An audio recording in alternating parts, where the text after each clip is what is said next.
اسلام کا نور تاباں آہستہ آہستہ سلیم الفطرت لوگوں کے قلوب و اذہان کو منور کرتا جا رہا تھا۔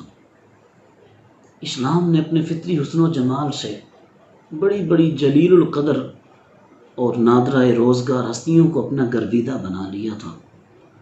ہر روز کوئی نہ کوئی عظیم انسان اور مکے کا بڑا نام دائرہ اسلام میں داخل ہوتا تھا تو مسلمانوں کی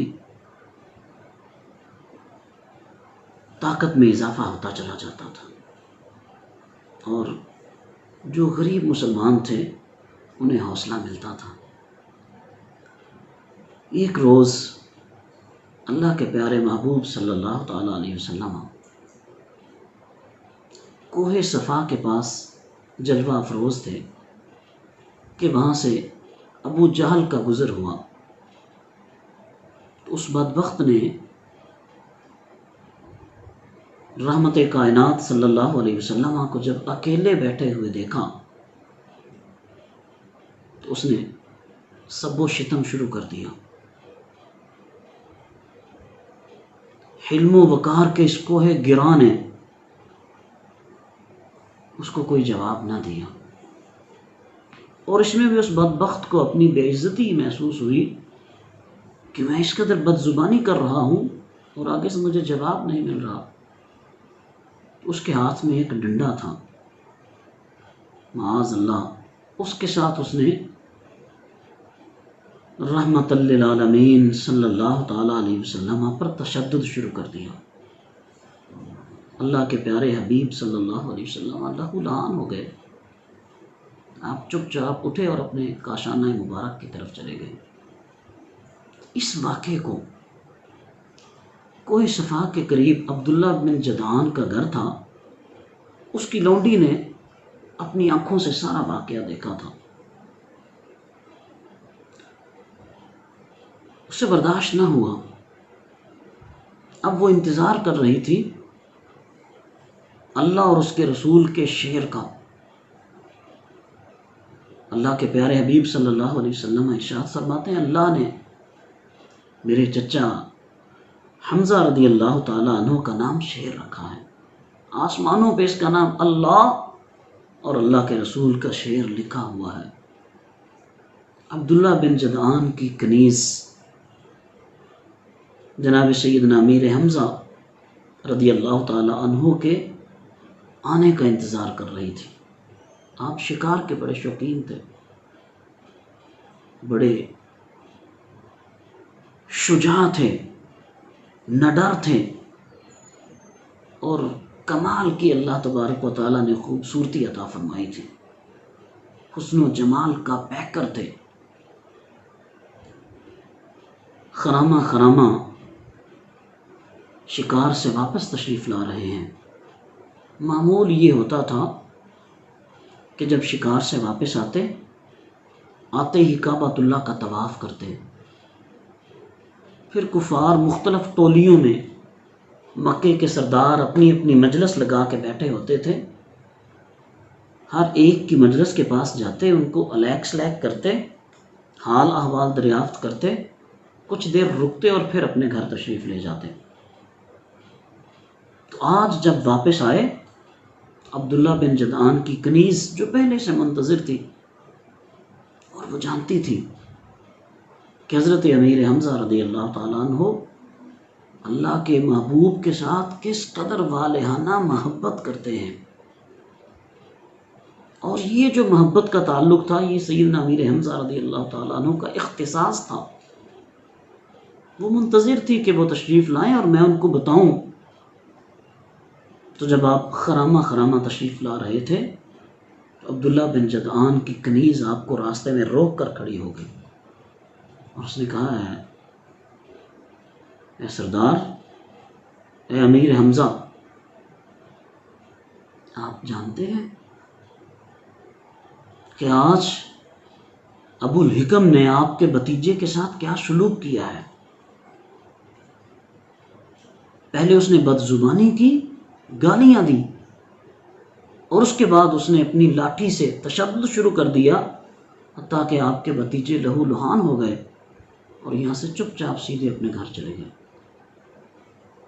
جناب سیدنا امیر حمزہ رضی اللہ تعالیٰ عنہ سے یہ بات گوارا نہ ہوئی، ابھی تک اسلام قبول نہیں کیا، لیکن حضور سے والہانہ محبت کا نتیجہ یہ تھا کہ ابو جہل کی اس بدتمیزی کے بارے میں جب سنا اور اس کی جسارت کے بارے میں آپ نے سنا تو یہ بات آپ سے برداشت نہ ہوئی۔ سیدنا امیر حمزہ رضی اللہ تعالیٰ عنہ مزاجن ایسے تھے کہ اپنے دشمن پر فوراً آپ جھپٹ کے حملہ کرتے تھے، اور پہلے اس کے اوپر حملہ کرتے تھے، بعد میں وجہ بتاتے تھے۔ آج آپ کے تیور بدلے ہوئے ہیں، انداز بدلا ہوا ہے، آج کعبہ کا طواف بھی نہیں کیا، کفار کی مختلف ٹولیوں کے پاس، مکے کے سرداروں کے پاس جا کر سلام اور علیک سلیک بھی نہیں کیا، حال احوال بھی دریافت نہیں کیا۔ آپ کی نگاہیں تلاش کر رہی تھی دشمن خدا اور رسول کو، وہ بدبخت ابو جہل کے جس نے اللہ کے حبیب صلی اللہ علیہ وسلم کی شان میں گستاخی کی تھی، تو گویا شان رسالت مآب صلی اللہ علیہ وسلم کے پہلے محافظ، ختم نبوت کے پہرہ دار جناب سیدنا امیر حمزہ رضی اللہ تعالیٰ عنہ کی ذات طیبہ ہے۔ تو آپ دیکھتے ہیں کہ ابو جہل اپنے قبیلے کے لوگوں کی ایک مجلس لگا کے بیٹھا تھا، اس کے آس پاس ارد گرد اس کے قبیلے کے لوگ بیٹھے ہوئے تھے۔ سیدنا امیر حمزہ رضی اللہ تعالیٰ عنہ نے یہ نہیں دیکھا کہ اس کا قبیلہ کتنا بڑا ہے، مکے میں اس کا مقام کیا ہے، اس کے خاندان کے لوگ کتنے طاقتور ہیں۔ تنے تنہا وہ جو کمان شکار کے لیے آپ لے کے جایا کرتے تھے کہ جس میں آپ اپنا تیر چلاتے تھے، سیدنا امیر حمزہ رضی اللہ تعالیٰ عنہ بدلے ہوئے تیور کے ساتھ، چہرے پہ جلال ہے، غم و غصے کی کیفیت ہے۔ آپ نے جاتے ہی اتنے زور سے ابو جہل کے سر میں اپنا کمان مارا کہ اس کا سر پھٹ گیا اور خون کا فوارہ باہر نکل آیا، اس کا سر خون سے لہو لہان ہو گیا۔ اور آپ فرماتے ہیں بدبخت، آج تو نے میرے بھتیجے کے ساتھ کیا سلوک کیا ہے، سن لو، آج کے بعد میں بھی ان کے دین پہ ہوں، جو کچھ وہ کہتے ہیں وہی میں کہتا ہوں۔ اس کے قبیلے کے لوگ اٹھے، لیکن ابو جہل یہ جانتا تھا کہ امیر حمزہ جو اللہ اور اس کے رسول کا شیر ہے، اس کا مقابلہ کرنے کی کسی میں ہمت نہیں ہے۔ تو اس نے اپنے قبیلے کے لوگوں کو روکا کہ چھوڑ دو، کوئی ان کے سامنے نہ آئے، آج واقعتاً میں نے ان کے بھتیجے کے ساتھ بہت برا سلوک کیا ہے۔ سیدنا امیر حمزہ رضی اللہ تعالیٰ عنہ اللہ اور اس کے رسول کے دشمن کو سبق سکھا کے واپس گھر لوٹتے ہیں۔ شیطان اپنا وار کرتا ہے، نفس امارہ اندر سے ترغیب دیتا ہے، امیر حمزہ تو نے اپنے آباء و اجداد کا دین ترک کر دیا، اپنے آباء و اجداد کے دین کو چھوڑ دیا، تو نے ایک نئے دین کو قبول کر لیا۔ اب سیدنا امیر حمزہ رضی اللہ تعالیٰ عنہ صحن حرم میں یہ اقرار کر چکے تھے کہ میں اپنے بھتیجے کے دین پہ ہوں، جو کچھ وہ کہتے ہیں میں وہی کہتا ہوں۔ لیکن اب جب گھر میں آ کے اس بات پہ سوچا، شیطان نے اپنا وار کیا، نفس امارہ نے ترغیب دلائی اور نسلی عصبیت کو ابھارا، آپ پریشان ہوئے، بڑی بے چینی سے رات گزرتی ہے۔ جب صبح ہوئی، بارگاہ رسالت مآب صلی اللہ علیہ وسلم میں حاضر ہوئے، عرض کی ہے میرے پیارے بھتیجے، میں ایسی مشکل میں گرفتار ہو گیا ہوں جس سے نکلنے کا راستہ میں نہیں جانتا۔ اور ایسی بات پر میرا قائم رہنا بڑا مشکل ہے کہ جس کے بارے میں مجھے یہ علم نہیں کہ یہ ہدایت ہے یہ گمراہی ہے۔ اس لیے مجھے اس بارے میں کچھ ارشاد فرمائیے۔